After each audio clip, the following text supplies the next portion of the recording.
சொந்தமாக செயற்கை மூடுபனி தெளிப்பான்களை அமைத்த பிரபல ஹோட்டல்.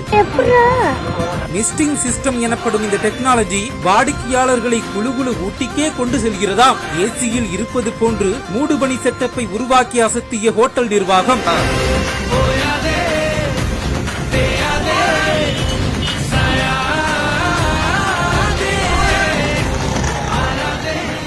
நாமக்கல் மாவட்டம் ராசிபுரம் அடுத்த ஆண்டலூர் கேட் பகுதியில் நாமக்கல் சேலம் தேசிய நெடுஞ்சாலையில் பிரபல ஹோட்டல் 2 வருடங்களுக்கு மேலாக அமைந்துள்ளது. இந்த ஹோட்டலில் தேசிய நெடுஞ்சாலையில் செல்லும் பயணிகள் மற்றும் பொதுமக்கள் என பலர் வாகனங்களை நிறுத்தி உணவு அருந்துவது வழக்கம். வெயிலின் தாக்கம் அதிகமாக இருப்பதால் வாடிக்கையாளர்களை கவர்வதற்காக மிஸ்டிங் சிஸ்டம் எனப்படும் செயற்கை மூடுபனி தெளிப்பானை 2 லட்சம் ரூபாய் செலவழித்து அமைத்துள்ளனர்.